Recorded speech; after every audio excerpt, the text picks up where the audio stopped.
Você sabe qual é o aplicativo médico mais usado no Brasil? Depois da vinheta eu te conto tudo sobre ele. Hoje no Amilt o papo é com Bruno Lagoeiro, CEO da PebMed, que faz o Whitebook. Seja bem-vindo, Brunão. Oi, Parodi, obrigado aí pelo convite. Fico muito feliz de participar do Amilt, seu projeto mais novo aí na empreitada digital. Para mim é um orgulho aí poder participar desse bate-papo, depois de grandes nomes aí que você já trouxe nas últimas semanas. E vai ser um prazer contar para o público um pouquinho mais sobre os desafios de empreender na medicina. Você consegue situar em números qual o tamanho da comunidade médica no Brasil e quanto dessa comunidade o Whitebook consegue atingir? Com certeza, né? Eu sou médico de formação, para quem não sabe, então eu faço parte dessa comunidade médica também. E o Brasil hoje tem mais ou menos 450 mil médicos, aproximadamente, entre 450 mil a 500 mil, mais ou menos, e em torno mais ou menos de 120 a 150 mil estudantes de medicina, né? Se a gente for somar, eu considero ali, somando na comunidade médica, os estudantes de medicina, né, que são os futuros médicos, e os médicos, enfim, formados, né, graduados, a gente deve estar na casa aí de 600 mil profissionais, mais ou menos, né, na comunidade médica brasileira hoje. O Whitebook é um produto que hoje é utilizado com recorrência por aproximadamente uns 170 mil usuários por mês. Então, acho que em números de 170 mil desses 600 mil possíveis usuários estão utilizando o Whitebook com recorrência no seu dia a dia. Não? Então, hoje a gente está mais ou menos ali quase em 30% de toda a comunidade médica usando esse produto na rotina de trabalho, enfim, nos estudos, na prática do dia a dia, tomando melhores decisões. Você consegue explicar para o pessoal o que é o Whitebook, qual o benefício dele, o que ele oferece para quem? Com certeza. O Whitebook é um aplicativo de tomada de decisão médica. Foi criado por mim e pelos meus dois sócios, Pedro e Eduardo, né? Enfim, pelo time da PebMed também. E basicamente ele funciona tanto em dispositivos mobiles, na versão iOS e Android, quanto também em computadores de uma versão web app, que você pode acessar de qualquer computador. Ele é um produto desenvolvido para profissionais de saúde, então ele não é feito para não profissionais de saúde utilizarem, e ele atua no momento que é mais crítico do dia a dia do profissional de saúde, assim, Parod, que é o momento de tomada de decisão.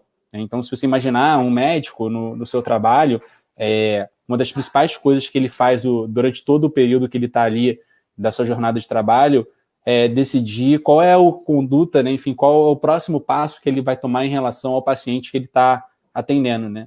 E a gente é ensinado na faculdade de medicina a desenvolver toda uma linha de raciocínio para diagnóstico e para tratamento, né? Para conduzir a gente ali, né? no processo de descoberta qual é a doença e qual é a melhor conduta e como que eu vou encaminhar aquele paciente. Acho que quem já viu House tem bem essa referência ali daquela linha de construção de raciocínio. O que o Whitebook faz dentro dessa jornada? Ele apoia o médico nessa decisão. Ele não toma a decisão para o médico em si, mas ele apoia, né?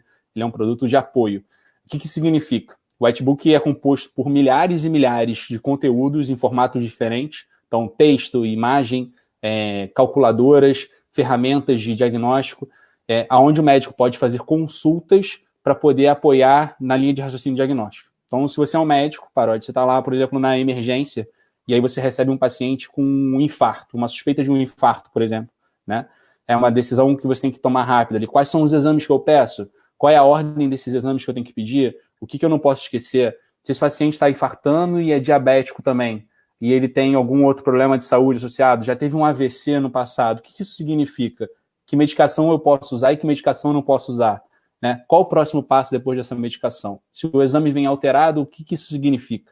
Então, assim, a gente tem aquele mito, né, do super-homem médico, né, enfim, que acho que hoje já está bem desconstruindo, né, enfim, acho que esses tempos de pandemia que a gente está vivendo nesse momento, não sei se você está assistindo esse vídeo no futuro, mas a gente está bem nos tempos da pandemia aqui do coronavírus, e a gente tem destituído um pouco desse mito de que o médico ele é o dono do saber completo, né, que nunca foi uma verdade dentro da medicina, mas que sempre acreditou-se existir, né? Mas que ele é um humano que tem um nível de memória ali, enfim, que consegue guardar um certo volume de informação e que consegue processar um certo volume de informação, e o que a gente faz é apoiá-lo. Então, se eu não lembro, por exemplo, como calcula um score clínico que eu tenho que fazer para poder passar uma medicação que pode ou não causar um sangramento num paciente, posso entrar no Whitebook e calcular, enfim, esse score.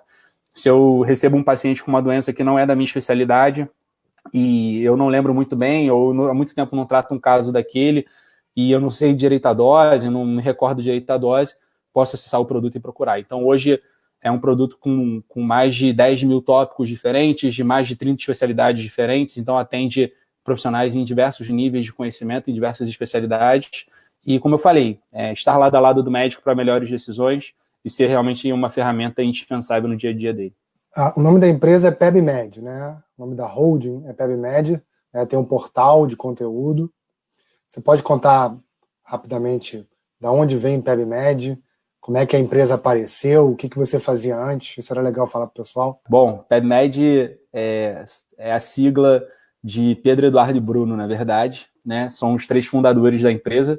A gente se conheceu na Faculdade de Medicina da UF, né, em Niterói, na Universidade Federal Fluminense, e durante a Faculdade de Medicina, um dos meus sócios, né, na época um colega de faculdade, ele era monitor de uma matéria chamada Semiologia Médica, que é uma matéria onde o aluno de medicina aprende a colher a história do paciente, fazer o exame físico, é um momento bem desafiador ali, e é a primeira vez que o aluno de medicina tem contato assim, com o paciente nessa relação, né, nessa construção de relação médico-paciente propriamente dito. E é um momento bem duro, porque você vem de uma coisa muito teórica e chega ali no 5º período, mais ou menos, né? Então, no final do 2º ano, início do 3º ano da faculdade, e você tem que aprender a colher a história, o exame físico, entrar na intimidade do paciente nesse tema e conduzir ali, né, um processo investigativo, né, enfim, de coleta de história, que faz parte muito do processo de linha de raciocínio do médico. E o Pedro era monitor dessa matéria e ele viu os alunos, enfim, carregando anotações, livros, enfim, outros materiais. Isso era no ano de 2012. E ele sempre foi um cara muito interessado por tecnologia, um cara muito diferenciado. Ele decidiu criar um aplicativo. A gente estava na época do iPhone 3, mais ou menos, era o boom dos smartphones no Brasil. Ele decidiu criar um aplicativo com as dicas, enfim, os pontos da monitoria que ele aplicava para os alunos, para ajudar os alunos na beira do leito na hora de colherem, enfim, a anamnese, o exame físico. Então, ele criou um aplicativo, 2012. 2012? 2012. Era bem o boom, era o boom dos smartphones. Se você botar no Google, você vê que o boom dos smartphones era 2011, 2012. E o Pedro era sempre aficionado, ele tinha um iPhone 3, decidiu fazer, botou lá para os alunos da semiologia médica, que era essa monitoria que ele dava, e era uma turma mais ou menos de 80 alunos, só que depois de 1, 2, 3 semanas, ele viu que tinha muito mais download do aplicativo do que aluno, né? E aí ele percebeu que existia ali provavelmente uma demanda reprimida, apesar da gente não referir assim nessa época, né? E viu que provavelmente existia um interesse, né, de ter aplicativos nessa área da saúde. E aí ele chamou eu e o Eduardo, os outros 2 sócios, as outras 2 letras do PEB, né? O Edu, nosso outro sócio, era o cara que fazia todos os resumos lá da UF, né? Eu era o cara que trabalhava com ele, fazia pesquisa, fazia artigo, fazia iniciação científica junto, e ele queria alguém que tivesse mais esse viés de marketing, de comunicação, né? E a gente foi e decidiu começar a fazer aplicativo.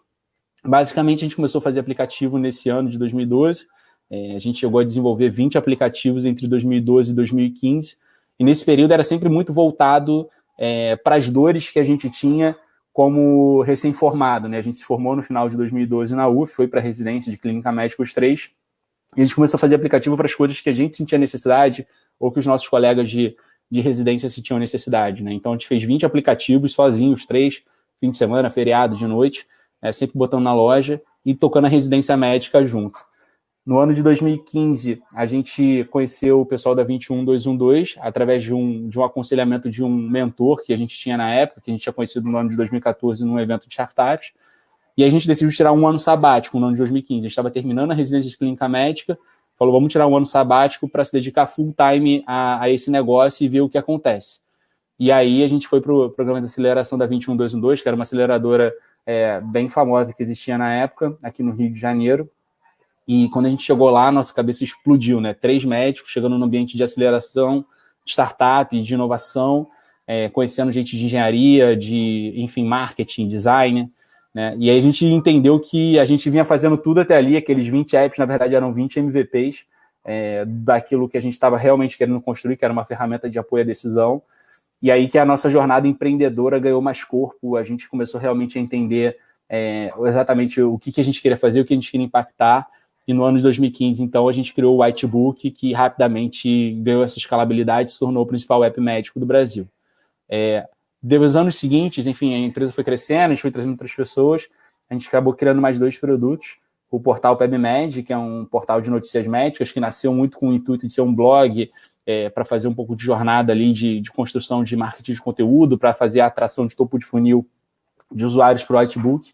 E depois, no ano de 2019, ano passado, a gente lançou uma ferramenta nos moldes similar ao do Whitebook, que é o Nursebook, que é um aplicativo voltado para o profissional da enfermagem atuar no seu dia a dia também de decisão, enfim, para apoiar eles ali durante a prática. Só fazer um disclaimer aqui, pessoal, para ninguém achar que eu estou com crise de identidade.